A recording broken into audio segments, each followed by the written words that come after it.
Shaka Zulu stands as one of the most formidable figures in African history, his legacy shaping the course of warfare and society across the continent.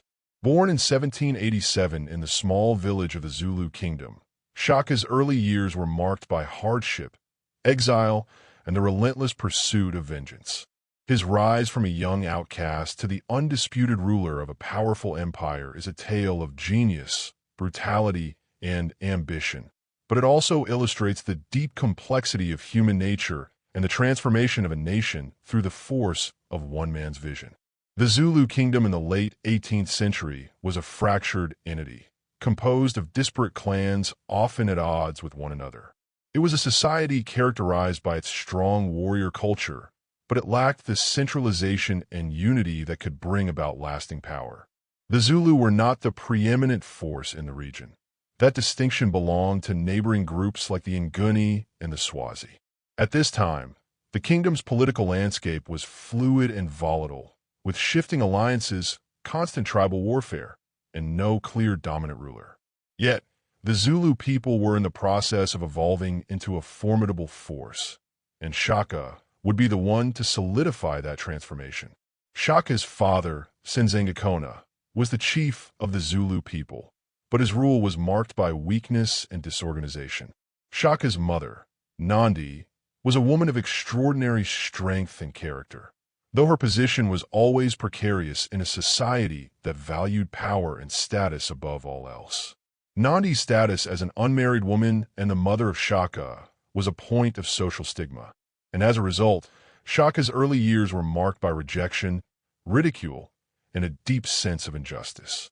His father, though he acknowledged Shaka, did not give him the respect or support that a future leader might need. Instead, Shaka was forced to live as an outsider, struggling against the rejection of his own people and the unrelenting cruelty of his circumstances. This period of exile and hardship proved to be formative for Shaka. Forced to live among the enemies of the Zulu, he learned the ways of different warrior groups, honing his skills and deepening his understanding of military strategy. He adopted new techniques of warfare that would become the foundation of his success, learning to fight with discipline, precision, and an unyielding commitment to victory. His experience in exile also revealed a core aspect of his character, his willingness to take any measure necessary to achieve his goals. He was not bound by traditional norms, nor was he afraid to challenge the social order if it meant achieving the power he desired. The pivotal moment in Shaka's life came when he returned to the Zulu kingdom after his father's death.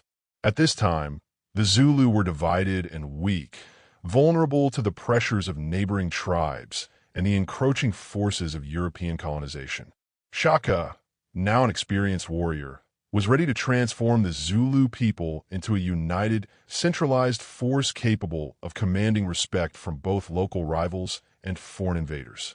He approached his new position with a single-mindedness that bordered on obsession. His first major challenge was to consolidate power within the Zulu kingdom, a task that required not just military genius, but political cunning. The first step in Shaka's transformation of the Zulu people was to reform their military. Under Shaka's leadership, the Zulu army became a model of discipline and innovation, setting it apart from other groups in southern Africa. One of Shaka's most significant innovations was the development of the Ikawa, a short stabbing spear that replaced the longer throwing spears used by other tribes.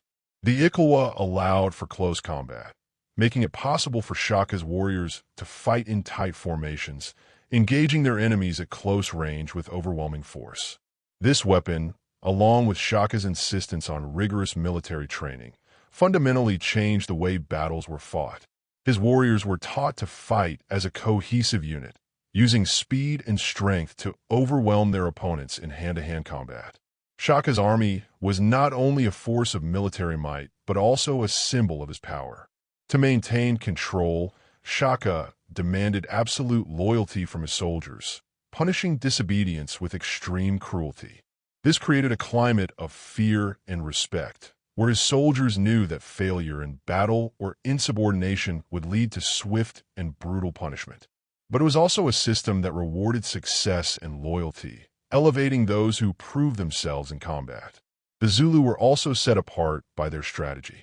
Shaka was an astute tactician who used a combination of innovative techniques and psychological warfare to outmaneuver and defeat his enemies. He recognized the importance of surprise, often launching attacks at night or using deceptive tactics to confuse his opponents. His forces were trained to move quickly and silently, striking fear into the hearts of those who faced them. He understood the importance of timing and precision, using feints and false retreats to draw his enemies into traps. His forces were relentless, closing in on their targets with lightning speed and striking with devastating force. In his quest to forge a powerful kingdom, Shaka also implemented a series of social reforms that reshaped the structure of Zulu society. He enforced strict discipline within his ranks, demanding a level of obedience and unity that was previously unseen. He instituted a system where warriors were trained in the art of war from a young age, ensuring that every Zulu man was prepared for battle. Shaka's leadership instilled a sense of pride and purpose in his people, uniting them under a single banner. The Zulu were no longer a collection of fractured tribes. They were now a nation under the command of a visionary leader who was determined to carve out a place for them on the African continent. Shaka's rise to power was not without its costs. His reign was marked by extreme violence and brutality, especially toward those who opposed him. His tactics of warfare were ruthless, and he was known for executing entire villages that resisted his rule. He slaughtered those who did not comply with his vision, and his campaigns of terror became a hallmark of his leadership. Yet, his cruelty was not without purpose. It served as a powerful tool in consolidating power, ensuring that anyone who might oppose him was either defeated or eliminated. It was a form of totalitarian rule that left no room for dissent, but it was also a form of state building that enabled him to unify and strengthen the Zulu people. Shaka's impact on the Zulu kingdom was nothing short of transformative. Under his rule, the Zulu went from a small, relatively insignificant tribe to one of the most powerful military forces in southern Africa. His tactics and innovations in warfare gave the Zulu an edge over their rivals, and his vision turned the Zulu kingdom into an empire that would rival any in Africa. His leadership redefined the nature of African warfare, laying the foundation for future military strategies across the continent. In the early stages of his reign, Shaka's successes were often met with awe and fear. He had succeeded in transforming his people from a fractured and vulnerable tribe into a unified, powerful force. The Zulu were no longer just a people. They were a military empire capable of influencing the fate of the entire region.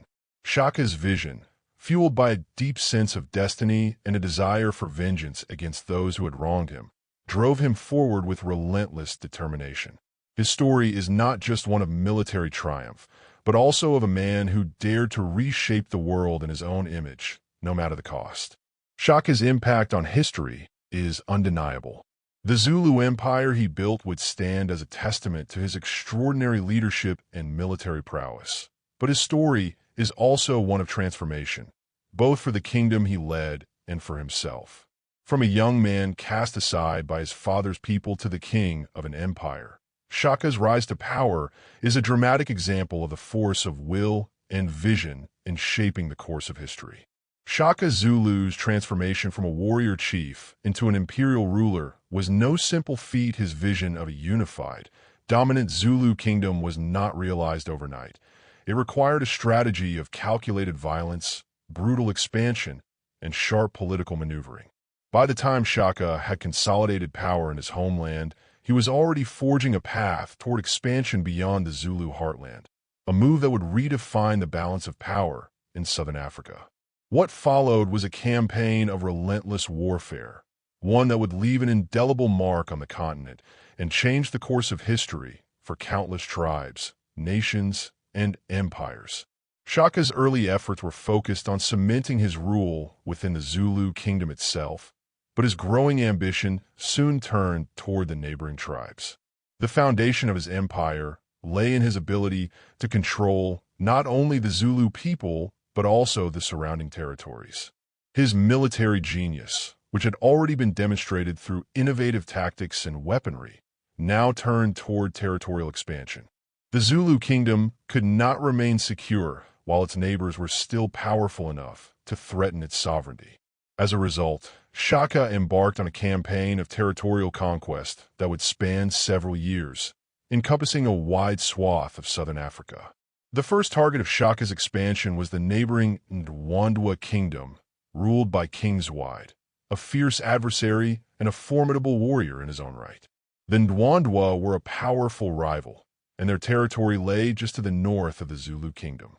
Shaka saw them as a threat to his growing empire, and so, in 1817, he decided to attack them in an attempt to subjugate or destroy them.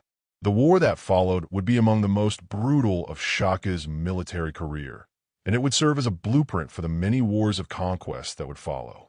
Shaka's tactics against the Ndwandwe were ruthless, and his forces were well prepared for the conflict. The Zulu army, under his command, had grown to become an unstoppable force, organized into regimented units, each with its own distinct purpose on the battlefield. Shaka used his famous Horns of the Buffalo formation to great effect during the Ndwandwe conflict. This strategy involved the encirclement of the enemy from all sides, with the Zulu forces attacking the enemy's flanks and rear while pressing forward from the front. The sheer precision and coordination of the Zulu army overwhelmed their adversaries, and the Ndwandwe were no match for the might of the Zulu forces. After a series of skirmishes, Shaka decisively defeated Zwide's army, forcing the Ndwandwe king into retreat. The victory over the Ndwandwe did more than just eliminate a powerful rival. It also sent a clear message to the surrounding tribes and kingdoms. The Zulu were not to be underestimated. Shaka's reputation as a ruthless and brilliant military commander spread like wildfire across the region. The Zulu army had been forged in battle, and the fear it inspired was as potent a weapon as any spear or shield. After the defeat of Ndwandwe, many neighboring tribes realized that resistance to the Zulu would result in certain destruction. However, Shaka's expansionist ambitions did not stop with Ndwandwe. The conquest of Ndwandwe kingdom set a precedent for further military campaigns, as Shaka began to view every neighboring tribe as a potential threat to his growing empire. The next target was the powerful Mfecane kingdom, located to the south of the Zulu heartland. The Mfecane were a significant force in the region, but they were not as well organized or militarily advanced as the Zulu. Shaka, eager to solidify his control over the region, moved swiftly to subdue the Mfecane. The conquest of the Mfecane was marked by a similar application of military genius. Shaka, ever the strategist, used a combination of surprise and speed to overwhelm the Mfecane forces. His warriors, trained for quick, decisive strikes, would strike without warning, often catching their opponents off guard. The Zulu army's mobility was one of its greatest advantages. They were able to travel vast distances at remarkable speeds, allowing them to launch attacks before the enemy had a chance to mount a defense. The Mfecane, despite their strength, could not withstand the relentless assault of the Zulu. Within a short period, the Mfecane were defeated, and their kingdom was absorbed into the growing Zulu empire. Shaka's conquests were not merely military victories. They were also acts of cultural and political subjugation.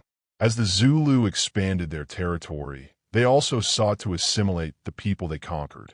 The process of integration involved a mix of coercion and diplomacy, but it was always underpinned by the threat of violence. Those who submitted to Shaka's rule were allowed to live in relative peace, provided they paid tribute and acknowledged the Zulu king's authority. Those who resisted faced annihilation. The Zulu practiced a form of integration that was both pragmatic and brutal, establishing Zulu-style regiments among the conquered people to ensure their loyalty.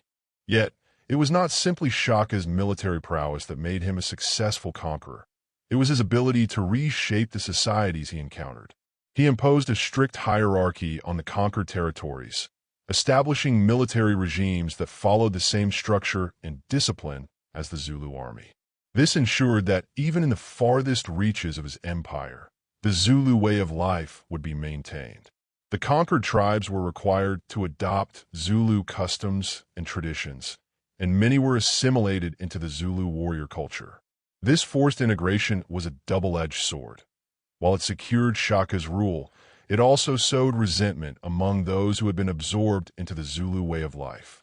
As Shaka's empire grew, so too did the number of enemies he accumulated.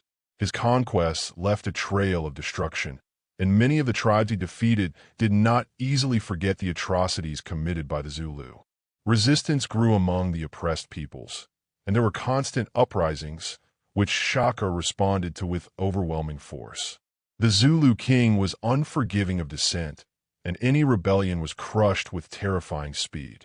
His army was a well-oiled machine, capable of marching into any territory and quashing resistance before it could gain momentum. Shaka's empire became a vast and formidable force, stretching across large portions of southern Africa. His influence reached beyond military conquest. He had created a political system that combined centralized authority with a highly structured military hierarchy. Shaka ruled with an iron fist, and his leadership style was characterized by absolute control, a strong central government, and a ruthless approach to justice. His empire was built not just on military might, but on a carefully crafted system of power and authority that ensured stability, albeit through fear. However, the cost of Shaka's expansion was immense. The wars of conquest took a heavy toll on the Zulu people, and the constant state of warfare led to widespread suffering and loss of life. The brutal tactics employed by Shaka, while effective in battle, left scars on the land and its people. The Zulu kingdom was not just built on military success, but on a foundation of fear and violence, which would later play a role in the instability that followed Shaka's death. Despite the challenges, Shaka's reign marked the peak of the Zulu Empire. The Zulu were now a dominant force in southern Africa, and Shaka had successfully united a vast array of people under his rule. His military innovations, particularly the use of the horns of the buffalo formation and the short stabbing spear, revolutionized warfare in the region. His methods of conquest, while brutal, ensure that the Zulu would not only survive but thrive in a tumultuous era. The power of Shaka's empire was unmatched, and his name would forever be etched in the annals of African history as a symbol of strength, unity, and the unrelenting pursuit of power. Shaka Zulu's reign, marked by unparalleled military conquests and a transformative reshaping of southern Africa's political landscape, was not simply a story of power and domination. It was also one of profound internal complexity and tension. As Shaka's empire grew, so did the contradictions within his leadership style and the strains within his rule. What began as a unifying force, a singular vision of Zulu supremacy, soon revealed itself to be a fragile empire, built on a bedrock of fear, brutality, and uncompromising control. The internal challenges he faced, both from external enemies and within his own court, would come to define the latter stages of his reign. Shaka's desire to centralize power and maintain absolute authority over his expanding empire led him to adopt an increasingly autocratic approach to governance. Initially, his focus on military conquest and territorial expansion had served as a rallying cry for unity among the Zulu and their subjects. But as the empire grew, so did the complexities of ruling it. The vastness of Shaka's territories and the multitude of different peoples now under his command required more than just military prowess. It demanded effective governance, and it was in this arena that Shaka began to encounter the first signs of deep-rooted problems. At the heart of Shaka's rule was his relentless need to maintain control. His leadership was not only built on military supremacy, but also on an atmosphere of constant surveillance and fear. As his empire expanded, so did the necessity of keeping his subjects in line. Shaka employed a vast network of spies and informants to ensure loyalty and punish dissent. His methods were extreme, often resulting in mass executions and the brutal punishment of anyone who was seen as a threat to his power. The very people who had once pledged their loyalty to him were now subject to his wrath, if they failed to meet his unyielding demands. In this climate of paranoia, trust was a commodity that no one could afford. Yet, Shaka's autocracy was not just a reaction to external threats, but also a result of the psychological burden of absolute power. As his rule became more oppressive, the king became more isolated from his people, including his closest advisors and family. The royal court itself, which had once been a space for strategic dialogue and political negotiation, gradually became a place of intrigue and betrayal. Shaka's increasing paranoia led him to see potential rivals everywhere, even among those closest to him. His paranoia manifested in acts of unimaginable cruelty as he purged those he suspected of disloyalty. His closest advisors, including his half-brother, Mfecane, were executed under accusations of treason, further deepening the climate of fear. Despite his overwhelming power, Shaka's ability to govern effectively began to falter. His excessive cruelty alienated many of his followers, and the loyalty of his warriors, once steadfast, started to wane. The Zulu army, though still powerful, became less cohesive as dissent festered within its ranks.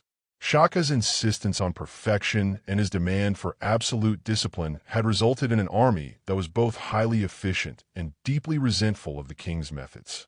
This tension was particularly evident among the younger soldiers, who had grown weary of Shaka's increasingly oppressive leadership. By the early 1820s, the internal challenges of Shaka's reign had reached a breaking point. The loyalty of his subjects and his own family was beginning to crumble under the weight of his tyranny. Among the most significant of these challenges was the growing discontent among his own people. Shaka's policies, which had once seemed to bring stability, were now viewed as oppressive and unsustainable. His efforts to integrate the conquered tribes into the Zulu Empire had created a patchwork of discontent, as many of these groups resented the Zulu methods of rule and forced assimilation. The result was a growing sense of rebellion, a brewing storm that Shaka, in his isolation, failed to see coming.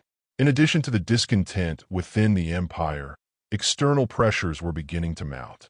The region was experiencing increasing European encroachment, particularly from the British and the Boers, who had begun to move northward into Zulu territory. Though Shaka had successfully fended off earlier European attempts to dominate his kingdom, the rise of these colonial powers presented a new and more insidious threat.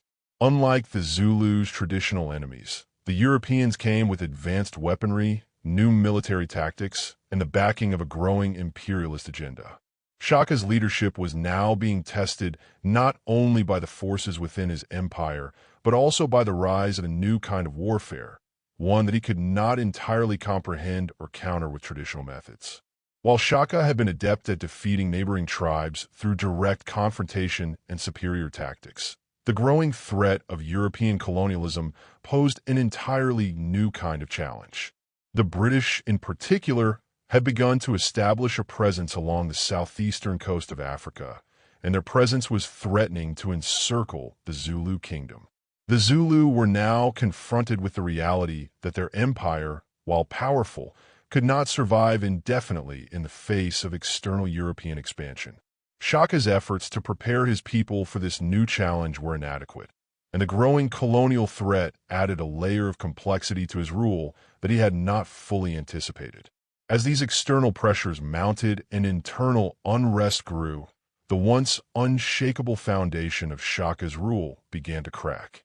Perhaps the most significant catalyst for Shaka's eventual downfall came in the form of a rebellion within his own family. In 1828, Shaka's mother, Nandi, who had been a central figure in his early life, died. Her death sent Shaka into a deep and violent mourning. It was during this period of grief that the rebellion within his own family came to a head. Shaka's half-brother, Dingaan, who had long resented Shaka's methods of leadership, saw this as an opportunity to seize power for himself. Dingaan, with the support of other disgruntled members of the royal court, plotted Shaka's assassination. Shaka's own vulnerability became evident during the months that followed Nandi's death. His grief had destabilized his already precarious mental state, and he became even more erratic in his behavior. He ordered the execution of anyone he suspected of disloyalty, further alienating those who might have supported him. In the midst of this chaos, Dingaan and his allies struck. On the morning of September 22nd, 1828, Shaka was assassinated by Dingaan's forces.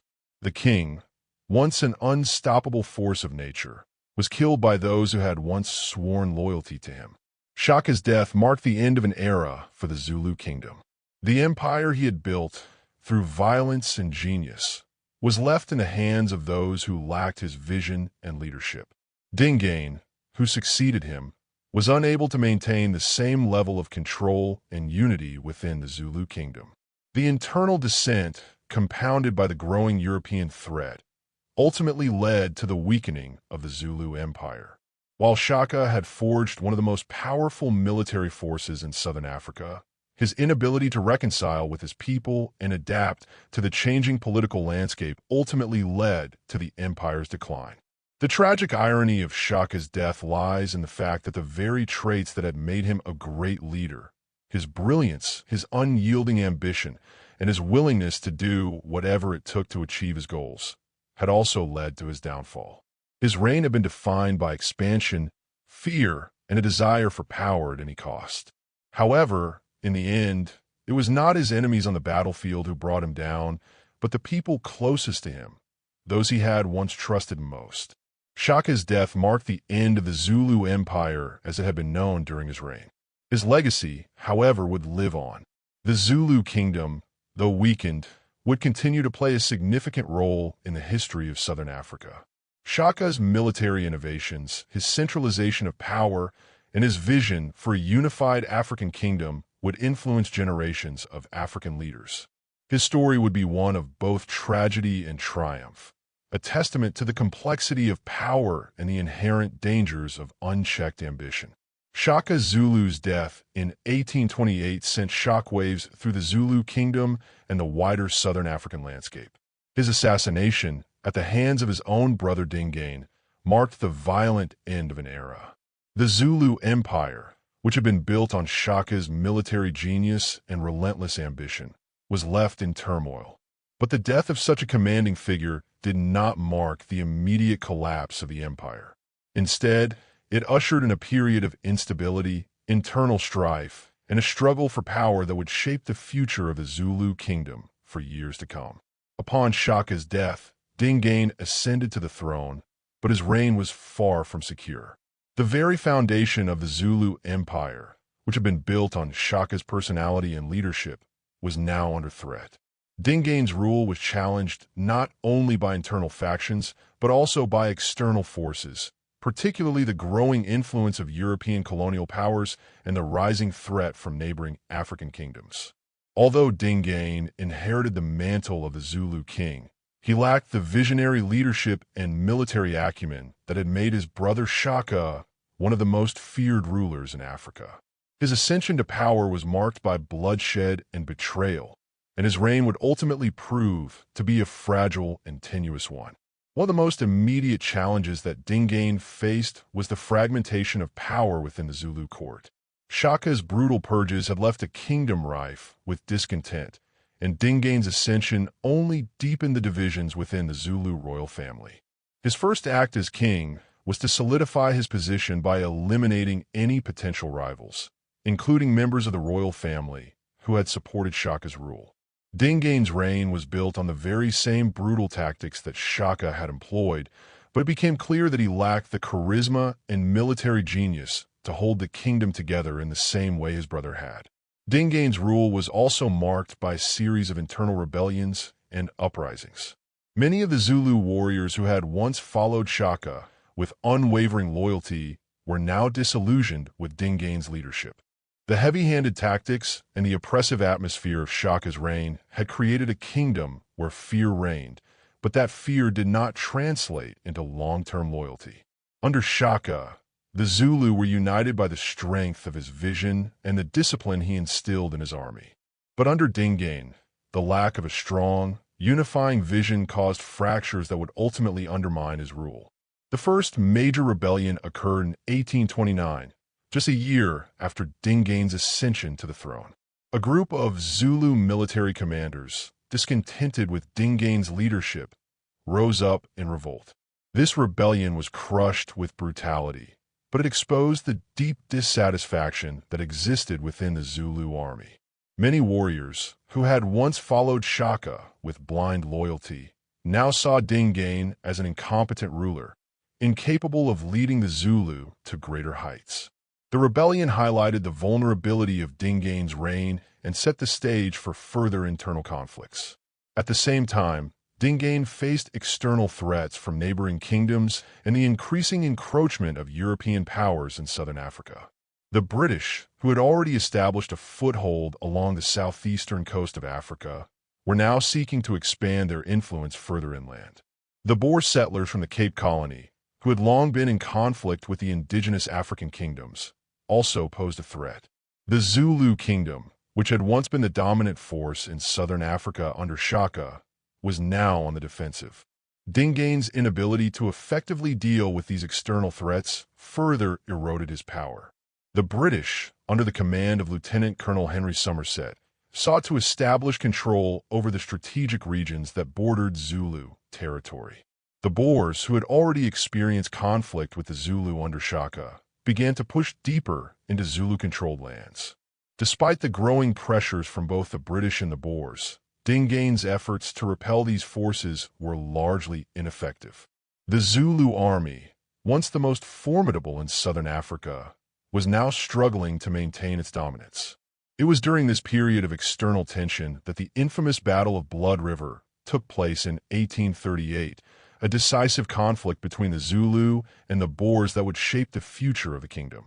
The battle was the result of the Boers' continued expansion into Zulu territory and Dingane's failure to prevent their incursions. The Boers, led by Andries Pretorius, had amassed a small but formidable force, and their move into Zulu territory was seen as an act of aggression. Dingane, who had already suffered from internal instability, now found himself facing a foreign enemy with greater firepower and military organization than the Zulu had ever encountered. The Battle of Blood River was a disaster for the Zulu. The Boers, despite being vastly outnumbered, managed to defeat the Zulu forces decisively. The Boers' use of firearms, combined with their disciplined military tactics, proved overwhelming for the Zulu warriors, who were still reliant on traditional weapons like the spear and shield. The Zulu army, which had once been the most feared military force in southern Africa, was routed, and the consequences of the defeat were devastating. The loss at Blood River marked the beginning of the end for Dingane's rule. The defeat shattered the Zulus' sense of invincibility and further exposed the weaknesses in Dingane's leadership. In the aftermath of the battle, Dingane's reign began to unravel. His failure to protect Zulu territory from the Boers was seen as a sign of weakness, and it emboldened other rival kingdoms to challenge Zulu dominance. The once proud Zulu kingdom, which had been the dominant force in the region under Shaka, was now in retreat. Dingane's inability to hold on to power and his failure to respond effectively to external threats led to his eventual downfall. Dingane's reign ended in 1840 when he was overthrown by his half-brother, Mfecane, who had long been a rival for the throne. Mfecane, who had initially supported Dingane's rise to power, saw an opportunity to seize the throne after the kingdom's defeat at Blood River and the growing discontent with Dingane's leadership. In a swift coup, Mfecane captured Dingane and forced him into exile. Dingane's reign had come to an end, and Mfecane assumed the throne of the Zulu kingdom. However, the damage had already been done. The Zulu kingdom, once a formidable force under Shaka, was now a shadow of its former self. The internal divisions, the external threats, and the defeat at Blood River had weakened the kingdom to the point of near collapse. Mfecane's ascension to the throne marked the beginning of a new chapter for the Zulu kingdom, but it was a kingdom forever changed by the events of the previous decade. Under Mfecane, the Zulu would try to rebuild their power and prestige, but the kingdom would never regain the same level of unity and strength it had under Shaka. The period of Dingane's rule had laid bare the vulnerabilities of the Zulu Empire, and though Mfecane would prove to be a more stable ruler than his predecessors, the decline of the Zulu kingdom had already begun. The legacy of Shaka Zulu loomed large over the entire period. His death had left a power vacuum that neither Mfecane nor Mfecane could fill completely. The empire Shaka had built through sheer force of will was now a kingdom in decline. The internal divisions, the growing external threats, and the failure of successive rulers to match Shaka's vision and military genius meant that the Zulu kingdom would never recover the prominence it had once held. While the Zulu would continue to be a powerful force in southern Africa, the glory of Shaka's reign would remain a distant memory, overshadowed by the political struggles, military defeats, and the changing tides of history. The Zulu kingdom, once a formidable force in southern Africa, was slowly sinking into a state of decline following the tumultuous reigns of Mfecane and Mfecane. The empire that Shaka had forged, through both sheer brutality and visionary genius, was now a shadow of its former self. Yet, amid this unraveling of power, the Zulu people remained an indomitable force, held together by the remnants of their military strength and the need for unity. The 19th century saw a changing world, one increasingly dominated by colonial powers and foreign influences. The decline of the Zulu kingdom, though inevitable in some ways, was also marked by the attempts of its rulers to resist and adapt to a new reality. After Mfacane's ascension to the throne in 1840, the Zulu kingdom entered a period of relative stability compared to the chaos of Mfecane's reign. However, this stability was fragile and came at a significant cost. The Zulu, once unified under Shaka's iron rule, were now fractured. While Mfecane did what he could to maintain the kingdom's unity, he inherited an empire that had been worn down by years of internal strife and external pressure.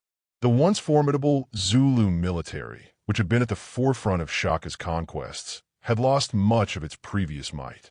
Despite the attempts to rebuild, the legacy of internal divisions, external pressures, and the consequences of past military defeats began to chip away at the kingdom's foundation.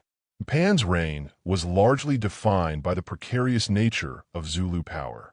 Although he succeeded in holding the kingdom together and preventing further fragmentation, his leadership was not characterized by the same vision that had driven Shaka. Where Shaka had forged an empire with a singular, fierce ambition, Mfacane's rule was more cautious, marked by a desire to maintain what remained of the kingdom rather than expand it. Mfacane's leadership was also more conciliatory than Shaka's, seeking to maintain peaceful relations with neighboring tribes and European settlers, in contrast to Shaka's aggressive stance. However, this shift in policy was not enough to overcome the growing pressure from both the Boers and the British, who were now keen on exerting more control over the region. The increasing intrusion of European colonial powers in southern Africa was one of the most significant factors contributing to the eventual downfall of the Zulu kingdom. By the time Mfecane came to power, the British had already established themselves as a colonial presence in the Cape Colony, and they had begun to look further inland in pursuit of greater territorial control. This territorial ambition brought them into direct conflict with the Zulu kingdom, which stood in the way of British expansion. The Boers, too, were a growing concern for the Zulu as they expanded their settlements into Zulu-controlled territories. Their presence was not just a political or economic challenge, but also a cultural one. The Zulu people found themselves increasingly confronted by a foreign way of life, one that threatened their autonomy and their way of living. Under Mfecane, the Zulu attempted to maintain their sovereignty in the face of these growing threats. The Zulu kingdom was no longer the aggressive military powerhouse it had been during Shaka's reign. Instead, it found itself caught in a delicate balancing act, trying to navigate the political and military challenges posed by the European settlers and neighboring African kingdoms. Mfecane, as a ruler, sought to keep the peace with the British and the Boers, attempting to ensure the survival of the Zulu kingdom through diplomacy rather than confrontation. However, this approach came with its own set of risks, as it exposed the Zulu to the threat of foreign domination without offering a clear means of resistance. This era of fragile stability under Mfecane would soon be shattered by the ambitions of his son, Cetshwayo. Cetshwayo had long been groomed for leadership, and he was determined to restore the Zulu kingdom to its former glory. Unlike his father, who had taken a more cautious approach to foreign relations, Cetshwayo believed that the Zulu could still rise again as a formidable force in southern Africa. His ambition to reinstate the military might of Shaka's era clashed with the political realities of the time. However, as the Zulu kingdom was now surrounded by powerful colonial forces that were no longer willing to accept the Zulu as a dominant force in the region. Cetshwayo's rise to power was marked by a growing sense of nationalism and a desire to reassert the Zulu kingdom's strength. His desire to rebuild the army and restore the Zulu military supremacy led to the strengthening of military training and the reinstitution of the rigid military discipline that had been a hallmark of Shaka's reign. The Zulu army, under Cetshwayo, was reorganized into the regimental system that had once been so successful in the kingdom's earlier conquests. Cetshwayo sought to prepare the Zulu for the inevitable conflict with the European powers that seemed increasingly unavoidable. The rising tension between the Zulu kingdom and the British culminated in the Anglo-Zulu War of 1879. The British, under the command of Lord Chelmsford, were seeking to extend their control over southern Africa, and the Zulu kingdom stood in their way. Cetshwayo, understanding the severity of the situation, prepared his forces for the conflict that would define the fate of the Zulu people. The Zulu military, though reorganized and disciplined under Cetshwayo's leadership, still faced a significant challenge in confronting the modern, industrialized British army. The British forces had superior weaponry, including rifles and artillery, while the Zulu were still largely reliant on their traditional weapons, such as the assegai and shield. The Anglo-Zulu War began with the British underestimating the strength of the Zulu. The first major confrontation, the Battle of Isanlwana, saw the British forces suffer a crushing defeat at the hands of the Zulu. The Zulu, employing traditional tactics of surprise and overwhelming numbers, struck hard and fast, completely routing the British forces. This victory was one of the greatest in African military history and demonstrated that the Zulu were still a force to be reckoned with, despite their decline in recent years. However, the victory at Isanlwana was short-lived. The British quickly regrouped and launched a series of retaliatory strikes against the Zulu. The Battle of Rorke's Drift, which occurred shortly after Isanlwana, was a dramatic turning point in the war. Though vastly outnumbered, the British forces at Rorke's Drift successfully defended their position against a determined Zulu assault. The defeat at Rorke's Drift, coupled with the overwhelming British reinforcements that soon arrived, sealed the fate of the Zulu kingdom. Despite the initial successes of the Zulu, the war ultimately ended in their defeat. Cetshwayo was captured and exiled, and the Zulu kingdom was split into smaller, more manageable factions by the British. The destruction of the Zulu monarchy marked the end of one of the greatest empires in African history. While the Zulu people continued to exist as a community, their political and military dominance had been permanently undermined by the forces of European colonialism.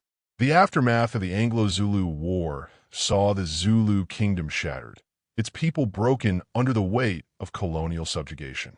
The once great empire, built by Shaka Zulu's vision, was no longer able to sustain its power in the face of modern imperial forces. The legacy of Shaka's reign lived on in the memory of the Zulu people, but the kingdom that had once ruled over vast territories was now relegated to a smaller, fragmented existence. Cetshwayo's defeat, however, was not the end of the Zulu people's struggle. The kingdom's spirit remained strong, and the Zulu would continue to resist colonial domination in the decades that followed. The war may have been lost, but the memory of Shaka's empire and the resilience of the Zulu people endured. The destruction of the Zulu kingdom was a pivotal moment in the history of southern Africa, signaling the end of one era and the beginning of another, a new era dominated by the forces of colonialism and imperialism, but one in which the legacy of the Zulu would never be forgotten. In the aftermath of the Anglo-Zulu War and the disintegration of the Zulu kingdom, the remnants of Shaka Zulu's empire faced a harsh and uncertain future. The once mighty Zulu nation, shattered by British colonial forces and the loss of its sovereign territory, found itself divided and displaced. However, the legacy of Shaka's rule, which had laid the foundation for a strong, centralized military and a cohesive society, did not fade easily. The Zulu people, despite their defeat, would not be fully subdued. They were left with a deep-rooted sense of identity and pride, grounded in the memory of their king's rise from humble origins to empire and the resilient spirit of the warriors who had followed him.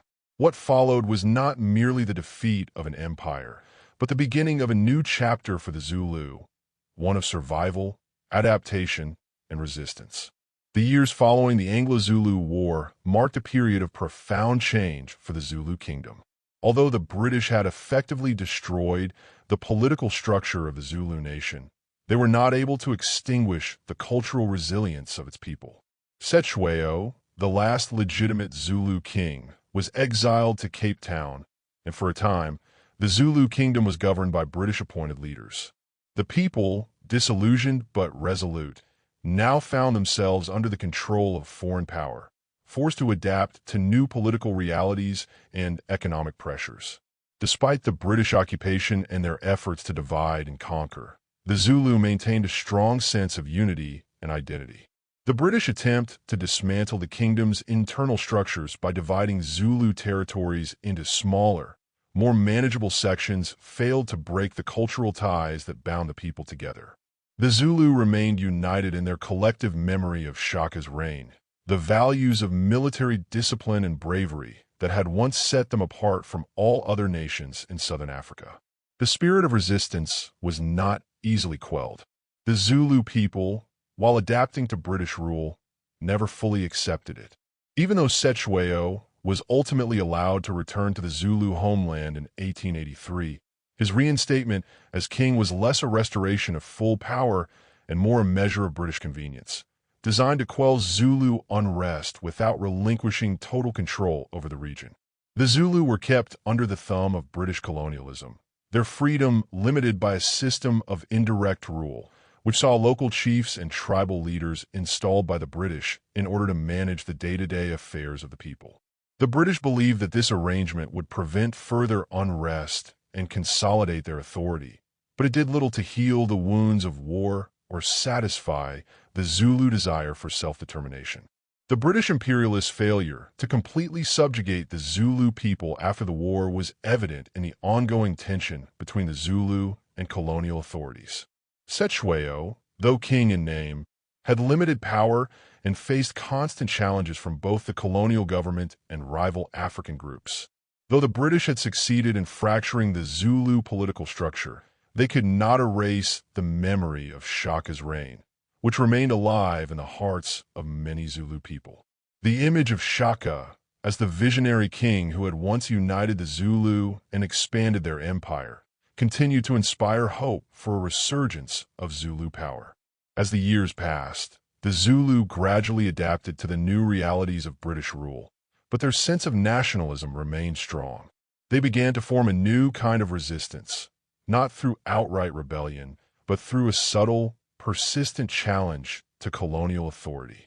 The economic, political, and social conditions imposed by the British were harsh, and the Zulu found ways to resist by maintaining traditional customs, forging alliances with other African groups, and, when possible, asserting their rights in the face of injustice. The Zulu kingdom may have been defeated militarily, but the Zulu people were by no means defeated in spirit. The slow resurgence of the Zulu kingdom began to take shape in the late 19th and early 20th centuries as a number of key factors came together. The growing dissatisfaction with British rule, coupled with the rise of new African nationalist movements, created the conditions for renewed calls for African self-determination. The Zulu were at the forefront of these movements, and the memory of Shaka's empire was once again invoked as a symbol of African strength and unity. Zulu leaders, both traditional and political, began to advocate for the restoration of Zulu authority and the reclaiming of land that had been taken during the colonial period. The first steps toward the restoration of Zulu autonomy came through the establishment of Zulu nationalist organizations in the early 20th century.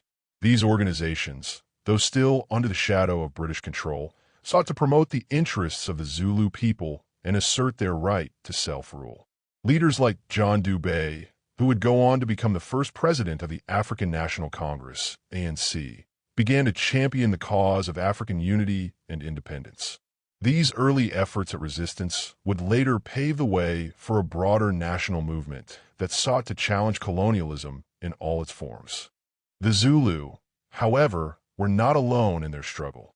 Throughout southern Africa, other African groups were fighting for their rights, land, and sovereignty.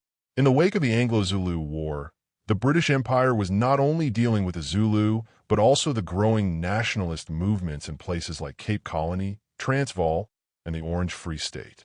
The Zulu, while still reeling from their defeat, recognized the broader context in which they operated and began to forge alliances with other African groups who shared their desire for autonomy and resistance to colonial domination. The Zulu people's fight for self-determination reached a significant turning point with the rise of the African National Congress in the early 20th century. While the Zulu remained a dominant force in the cultural and political landscape of southern Africa, the ANC became the voice for broader African resistance to colonialism and apartheid. In this period of struggle, the legacy of Shaka Zulu, his vision of unity, strength, and resistance, remained a key symbol for the Zulu people. As the decades passed, the Zulu continued to challenge British rule through political and cultural means.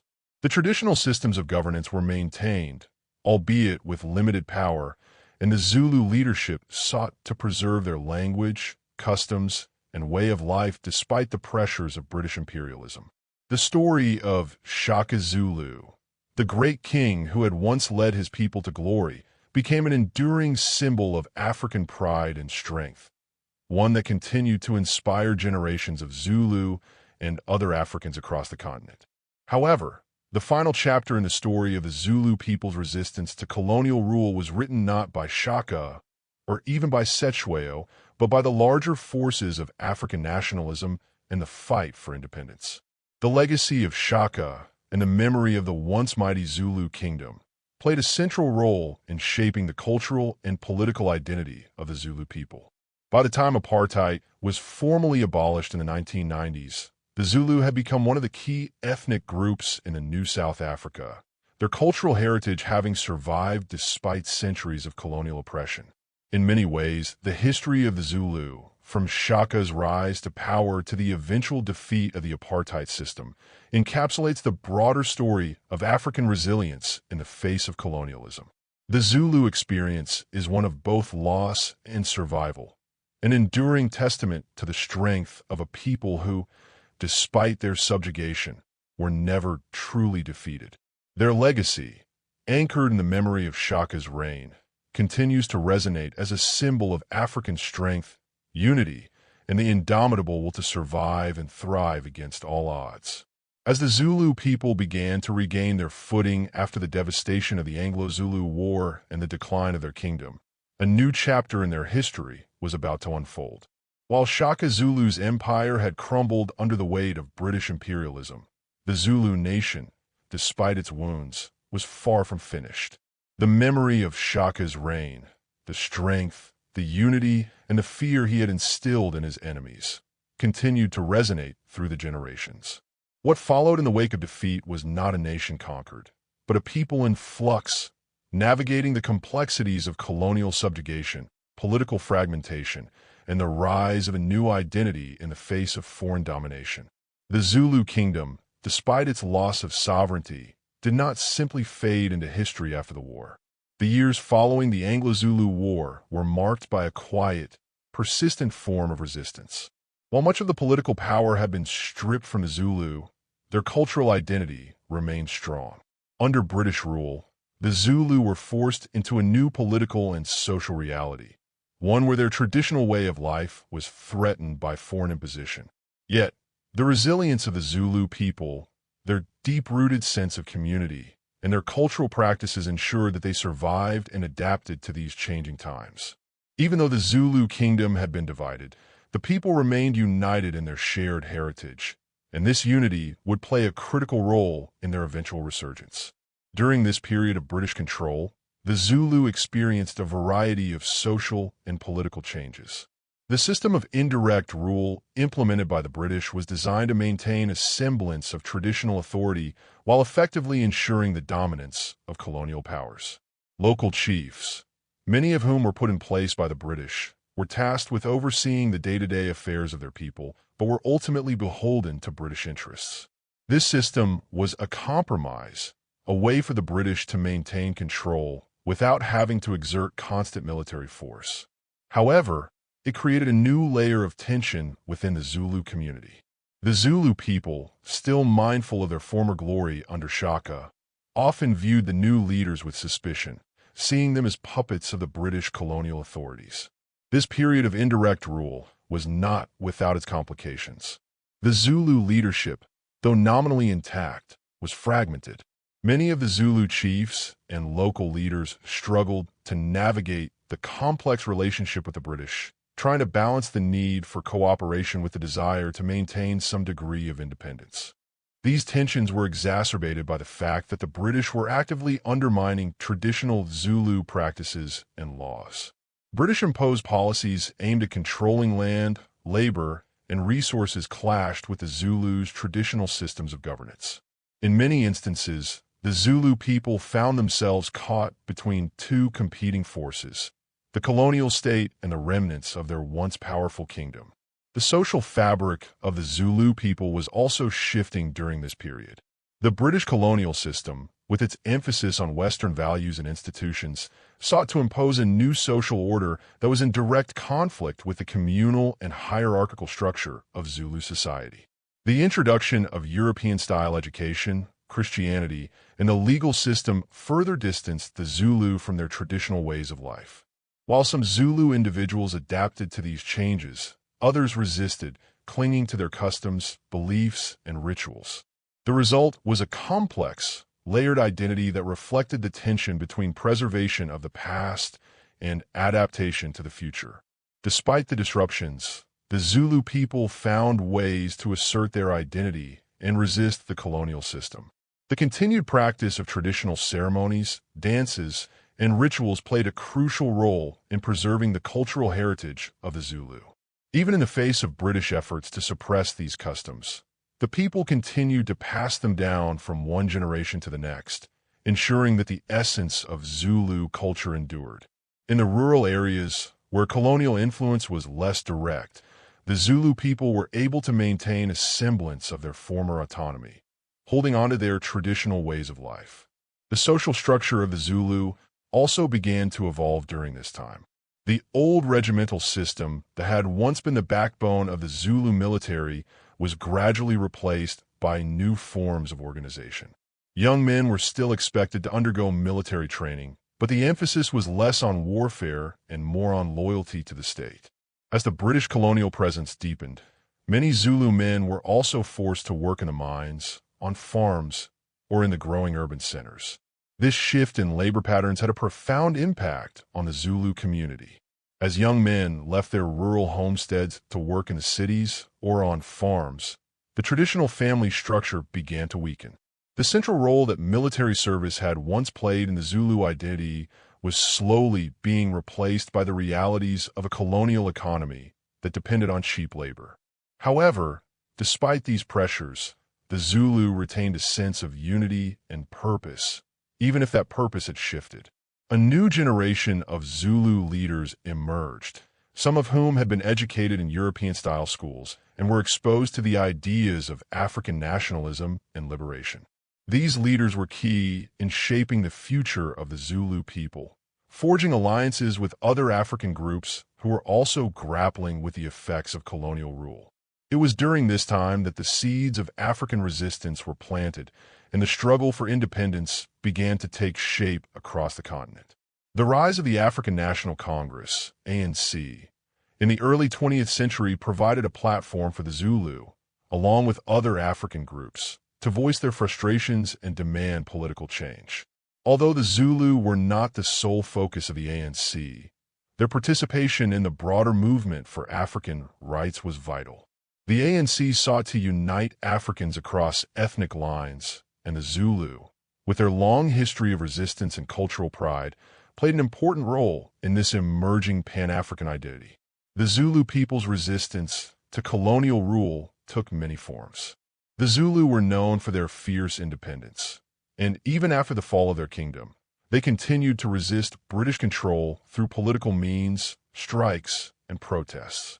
The presence of the Zulu in urban centers such as Durban, where many worked as laborers in the ports or factories, allowed them to be part of the growing labor movement in South Africa. This marked a shift from traditional warfare to a more complex form of resistance, where economic and political tactics were employed to challenge colonial power. As the 20th century progressed, the Zulu were increasingly drawn into the larger struggle for independence. The establishment of the Union of South Africa in 1910 marked the beginning of a new phase in the country's history. The Union was a racially segregated state that entrenched white supremacy and institutionalized racial discrimination. The Zulu, like other African groups, were marginalized and excluded from meaningful political power. The fight for rights and equality under the new system led to the rise of organized resistance, with the ANC at the forefront of the struggle. The Zulu, whose ancestors had once fought so valiantly under Shaka, found themselves once again fighting for their dignity, their culture, and their future. The resistance movement that grew within the Zulu community in the early to mid-20th century was, in many ways, a continuation of the spirit of resistance that had characterized Shaka's reign. While the tools and tactics had changed, the fundamental desire for Zulu autonomy and self-determination remained as strong as ever. Zulu leaders who had risen to prominence within the ANC and other political organizations were inspired by the legacy of Shaka, who had unified his people under the banner of strength, unity, and pride. Yet, the fight for Zulu rights was not without its internal challenges. Some factions within the Zulu community were more aligned with the British or the Boers, and they resisted the idea of a united African resistance. These divisions often made it difficult for the Zulu to present a unified front in the face of apartheid policies. Nonetheless, the Zulu remained steadfast in their desire for equality, and the culture and values they had inherited from their ancestors continued to shape their political activism. By the mid-20th century, the struggle for African liberation was intensifying, and the Zulu people had become a key part of the broader movement for equality and self-determination. Their resistance to colonial and later apartheid rule had evolved from armed conflict to political and social activism, but the essence of their struggle remained the same. The Zulu were determined to preserve their identity and reclaim their dignity, and they played a crucial role in the eventual overthrow of apartheid. The legacy of Shaka Zulu lived on, not just in the stories of past glory, but in the resilience and determination of the Zulu people as they faced the challenges of a new era. The Zulu people, who had endured such profound transformations throughout the centuries, found themselves at a crucial juncture at the turn of the 20th century. The end of the Anglo-Zulu War, the loss of their kingdom, and the subsequent colonial rule had not eradicated their identity, but rather had forced them to adapt and survive under the weight of foreign domination. This period in Zulu history, marked by the continuing struggle for cultural survival and political independence, would eventually give birth to a new sense of purpose and determination. While the colonial powers had succeeded in dismantling the formal structure of the Zulu kingdom, they had failed to break the spirit of the Zulu people. In the aftermath of the Zulu kingdom's fall, the British sought to maintain control over the region through a system of indirect rule. While they installed puppet leaders who were meant to ensure the subjugation of the Zulu people, these figures were never fully accepted by the Zulu. The Zulu people, though formally under British rule, were still tied together by their deep-rooted cultural traditions and history. The Zulu identity, forged in the fires of Shaka Zulu's reign and carried forward by generations of warriors and leaders, was never truly broken. While the early years of colonial rule were marked by hardship and disillusionment, the Zulu began to show their resilience in new ways. The British colonial system had sought to impose Western values and institutions upon the Zulu, undermining their traditional systems of governance and social organization. The introduction of European-style education and Christianity, while causing disruption to many of the Zulus' cultural practices, also provided new opportunities for the Zulu to engage with the outside world. The young generation of Zulu who were exposed to Western ideas and values began to look for ways to assert themselves within the colonial system. This new generation of Zulu leaders would eventually rise to challenge the colonial forces and fight for the rights and dignity of their people. One of the central figures in this period was John Dubé, a Zulu intellectual and political leader who became one of the founding members of the African National Congress, ANC, in 1912. Dube's rise to prominence marked the beginning of a shift in the way the Zulu viewed their place within the broader context of African resistance to colonial rule. Though Dubé was educated in Western institutions and had adopted many of the values of European society, he remained deeply connected to his Zulu roots. His vision for the future of the Zulu people was one of political integration into a broader Pan-African struggle for equality and justice. Dube's involvement in the formation of the ANC was a critical moment for the Zulu people, as it allowed them to take their place in a growing nationalist movement that sought to unite Africans across the continent. Despite the growing political consciousness among the Zulu, they continued to face intense pressures from both the British colonial authorities and the Boer settlers. The 20th century was marked by the entrenchment of racial segregation, which further marginalized the African population. The Zulu, like other Africans, were denied basic political rights and were subjected to harsh economic conditions. They were forced into labor, with many Zulu men being sent to work in the gold mines or on farms under exploitative conditions. The exploitation of Zulu labor, which had begun in the colonial era, continued into the 20th century and became one of the central grievances of the Zulu people. As the Zulus struggled under the weight of colonial rule, they began to look to their past for inspiration. The legacy of Shaka Zulu, though distant, remained a powerful symbol of strength, unity, and resistance. The Zulu people drew upon the memory of their king's empire as a source of pride and resilience. Even though Shaka's empire had been destroyed, the principles he had instilled in his people, discipline, unity, and military prowess, continued to guide the Zulu in their struggle for self-determination. Shaka's memory lived on in the hearts of Zulu warriors, who saw in him not just a king, but a symbol of their potential to overcome adversity. The political climate in South Africa during the early 20th century became increasingly volatile as the demand for African political rights grew. The growing resistance movements, including the ANC and other nationalist organizations, began to demand more political power for Africans. The Zulu, with their history of struggle and resistance, were naturally drawn to these movements, and the conflict between the oppressed and the colonial authorities became more intense. The Zulu, once a dominant military force in southern Africa, now found themselves fighting for equality and justice, but the spirit of resistance that had characterized their past was very much alive. In the 1920s and 1930s, the Zulu began to form their own political organizations, with the aim of advocating for their rights within the larger African struggle for freedom.